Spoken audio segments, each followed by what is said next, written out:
And they start off well here with a 6. And again, the result the same. He goes inside out beautifully. Number 4. That's the biggest. दूसरे one day में भी India ने Australia को हराकर series में कब्जा जमा लिया है। अब सीरीज भारत जीत गया है। पहला मैच हारने के बाद ऐसा लग रहा था कि दूसरे मैच में ऑस्ट्रेलिया पूरी ताकत लगाएगा और सीरीज को 1-1 से बराबर कर लेगा, क्योंकि ऑस्ट्रेलिया दक्षिण अफ्रीका में जितनी अच्छी क्रिकेट खेल के आया था उससे लग नहीं रहा था कि इतनी आसानी से भारत ऑस्ट्रेलिया से वनडे सीरीज जीत जाएगी। लेकिन कल के मैच में इंडिया ने जो खेल दिखाया, जो जबरदस्त परफॉर्मेंस की, उसने वर्ल्ड कप की तैयारियों को जबरदस्त रूप से पुख्ता कर दिया है। टॉस जीतकर ऑस्ट्रेलिया के कप्तान स्टीवन स्मिथ ने गेंदबाजी चुनी, भारत की बैटिंग आई। ऋतुराज का विकेट जल्दी गिर गया। फिर उसके बाद श्रेयस अय्यर और शुभमन गिल ने जो ताबड़तोड़ बल्लेबाजी की, उसने ऑस्ट्रेलियाई गेंदबाजों को पूरी तरीके से छका दिया। श्रेयस आते ही आक्रामक दिख रहे थे, दोनों ने बहुत तेजी से रन बनाए और 21 ओवर पहुंचते पहुंचते इंडिया का स्कोर 164 रन हो गया।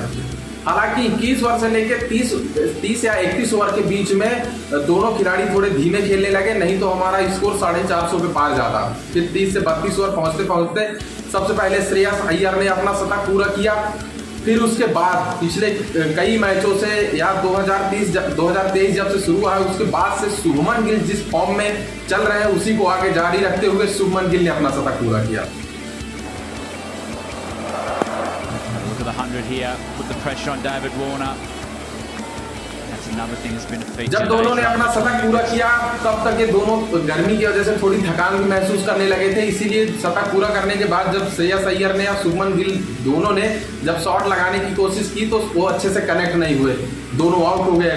उसके बाद केएल राहुल ने जो खेल दिखाया, केएल राहुल की फॉर्म भारत के लिए बहुत जरूरी है। केएल राहुल कल भी बहुत बढ़िया टच में दिखे और जबरदस्त छक्के लगा रहे थे। केएल राहुल ने ईशान किशन के साथ अच्छी पार्टनरशिप की और 42 ओवर तक लगभग दोनों ने टीम का स्कोर अच्छा खासा पहुंचा दिया, यानी 300 के पार। फिर उसके बाद 42वें ओवर में ईशान किशन आउट होते हैं। फिर उसके बाद आते हैं सूर्य कुमार यादव। जब सूर्य कुमार यादव आते हैं तो एक बार फिर से वो अपनी पिछली पारी की फॉर्म को जारी रखते हुए कल ऐसी तगड़ी धुनाई करते हैं ऑस्ट्रेलियाई गेंदबाजों की कि दुनिया भर के क्रिकेट प्रेमी देखते रह जाते हैं। कल सूर्य कुमार यादव का दिन था, जबरदस्त शो चल रहा था सूर्य कुमार यादव का। कैमरन ग्रीन के एक ओवर में मारे 4 छक्के कौन भूल सकता है, जबरदस्त है। कैमरन ग्रीन को तो समझ नहीं आ रहा था कि क्या होने जा रहा है। एक समय तो ऐसा लग रहा था कि शायद 6 गेंद में 6 छक्के मार दे सूर्य कुमार यादव, लेकिन सूर्य कुमार यादव ने 71 रन की जबरदस्त पारी खेली और इंडिया ने 399 रन बनाए, यानी ऑस्ट्रेलिया को 400 रनों का टारगेट दिया। फिर इसके बाद ऑस्ट्रेलिया बल्लेबाजी करने आई। शुरू में ही जल्दी 2 विकेट ऑस्ट्रेलिया के गिर गए। फिर लबुशेन और वार्नर ने एक पार्टनरशिप बिल्ड की। फिर बीच में बारिश आ गई। बारिश के बाद जब वार्नर और लबुशेन आए तब फिर जादू चला अश्विन का। अश्विन ने लबुशेन को बोल्ड कर दिया 100 रनों के स्कोर पे। फिर उसके बाद डेविड वार्नर की लेफ्ट राइट की नौटंकी चल रही थी, उसे भी आर अश्विन ने खत्म किया। फिर कुल मिला के आर अश्विन और जडेजा ने ऑस्ट्रेलियाई बल्लेबाजों को पूरी तरीके से ध्वस्त कर दिया। 400 का स्कोर था। तब भी लग रहा था कि ऑस्ट्रेलिया जबरदस्त रूप से खेलेगी और एक अच्छा कंपटीशन देगी, लेकिन ऐसा हुआ नहीं। हालांकि डीएलएस के कारण स्कोर कम भी कर दिया गया था, 333 रन हो गया था, लेकिन उसको ऑस्ट्रेलियाई टीम अचीव नहीं कर पाई और 217 रन में ऑल आउट हो गई। तो कल का मैच इंडिया के दृष्टिकोण से बहुत जबरदस्त रहा। अभी जबकि विराट कोहली, रोहित शर्मा, हार्दिक पांड्या, कुलदीप यादव, बुमराह खेल भी नहीं रहे थे, बावजूद इसके टीम इंडिया ने जिस तरीके से खेल दिखाया, इससे ये पता चलता है कि टीम इंडिया का बैकअप कितना जबरदस्त है। हालांकि टीम इंडिया ये मैच जीत गई, सीरीज जीत गई, लेकिन कप्तान रोहित शर्मा और राहुल द्रविड़ के लिए चिंताएं बढ़ गई हैं, क्योंकि अब सभी खिलाड़ी फॉर्म में हैं। तो अब प्लेइंग 11 जो वर्ल्ड कप की बनेगी, जो वर्ल्ड कप के मैचों में जिन 11 खिलाड़ियों को खिलाया जाएगा, अब उसके लिए बहुत चुनौती हो गई है, क्योंकि अब सूर्य कुमार यादव भी पूरी तरीके से लय में दिख रहे हैं। तो अब ऐसा लग रहा है कि अगर सूर्य कुमार यादव को नहीं खिलाएंगे तो लास्ट के ओवरों में जो हिटिंग पावर चाहिए कहीं वो मिस ना हो जाए। इसके अलावा मोहम्मद शमी ने जो जिस तरीके से पहले वनडे मैच में 5 विकेट लिए, फिर उसके बाद अश्विन ने कल जिस तरीके की गेंदबाजी की, तो अब बहुत सारे ऑप्शन हो गए हैं। प्लेइंग 11 को सेट करने की एक बहुत बड़ी चुनौती रोहित शर्मा और राहुल द्रविड़ के सामने हो गई है। एक चीज तो कन्फर्म है कि पहले नंबर पे शुभमन गिल, ओपनिंग में शुभमन गिल, रोहित शर्मा सेटल हैं। तीसरे नंबर पे विराट कोहली सेटल है। इन तीन नंबर में तो कोई बदलाव हो नहीं सकता। फिर उसके बाद चौथे नंबर में आते हैं केएल राहुल। केएल राहुल भी लगभग कंफर्म है प्लेइंग 11 में। अब आती है बारी ईशान किशन की। अब ईशान किशन की जगह या तो आप सूर्य कुमार यादव को खिला लो या तो फिर आप श्रेयस अय्यर को खिला लो।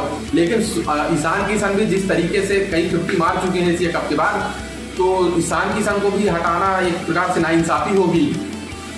और अगर ईशान किशन को हटाते हैं तो फिर लाएंगे किसको, सूर्य कुमार यादव को कि श्रेयस अय्यर को, ये भी एक चुनौती है।